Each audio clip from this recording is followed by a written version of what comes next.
You were meant to dread Tartarus. I will. Tear up your fear, the end is coming in. Spit it out like a spear, I'll burn and dread. No soul, robust, beat bust, justice to the man with no life. From its first appearance to its design, even at its last appearance, you were meant to dread Tartarus, which I don't know who thought this place would be fun going into it. So from here on out, we'll be discussing why you were meant to dread Tartarus, from its first impressions to its design to some interviews that I found. Without further ado, let's get into it. Let's get it up, then what you gonna do? Drop the hammer down, drop, run, drop, hammer, thinking like a labor. Build up, run all over, ash all over, spit it out, some games. When you are first introduced to Tartarus, it's a very big deal to take in, especially from a player's perspective, especially since the player was just introduced to school hours before this point. Even Junpei, or I mean Stupei, was like, What happened to our school? when in the entrance, you can see stuff moving in the background that can be very eerie, just weird in general.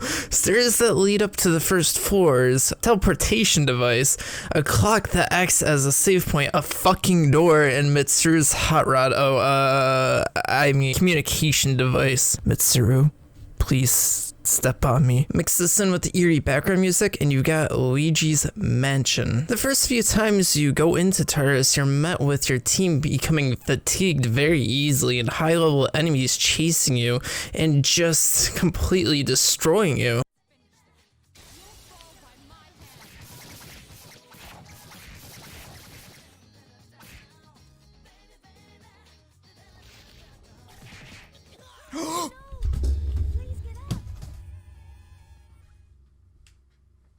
This is even worse if you don't have controllable party members. Ha ha ha. Mix all of this together and you got a lot of dread burning up in you. It's a bad joke, I'm sorry. As you'll quickly realize, the tower is randomly generated, so each time you go up, there's no going back. Also, as you progress, the rooms just start taking different forms, which can be weird or very annoying. I mean, I'm not saying that you have to hate them or they're terrible design choices. I'm just saying they aren't very pleasant to look at, in my opinion. Now, I think the devs knew what they were doing when crafting the story behind Tartarus, because in general, this is where the group's main problems stem from. Not only is it the Shadows Nest or a labyrinth, it was what created the Dark Hour from the sketchy group of scientists from the Krijo group, which Mitsuru feels a lot of disdain and burden from this being a part of her family's name. Even Yukari starts to feel burdened by this when she finds out her dad was a part of this. But this is resolved once she sees the unedited version of the DVD, which is realized after they kill all 12 shadows and royally fucked up. Which before that, Ikutsuki, who was guiding you, decided to go against everyone by trying to kill the MCs of the game, in which he failed and But it's quite a tragic event to happen, and on top of that, Mitsuru's dad dies too. Honestly, thinking about it though, a lot of tragic shit happens during the Dark Hour, and just being at Tartarus in terms of characters dying. Even Strega had quite a tragic ending. Fuka getting trapped in Tartarus because some people just trapped her in a classroom. Shit's messed up. Or the gym, I can't remember. So I think you get the point. Tartarus, from even a story perspective, is quite bad. I mean, Memento Mori is quite heavily influenced the game, so what do you expect? When you climb Tartarus as the player and getting over all the obstacles of the floor and not being able to look back, it becomes apparent that they wanted you to climb the stairs of life, because in real life you can't go back to those events and redo them. Damn, that was a bit deep.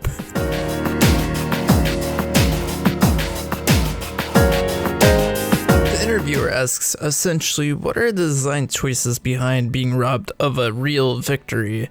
Kasira responds with, we get that a lot. The battle against Nyx is pretty much the battle against death itself, which are the terms which the contract of the player enters into within the scope of Persona 3. It's about challenging the inevitability of death, even if you know full well that you can't actually beat it.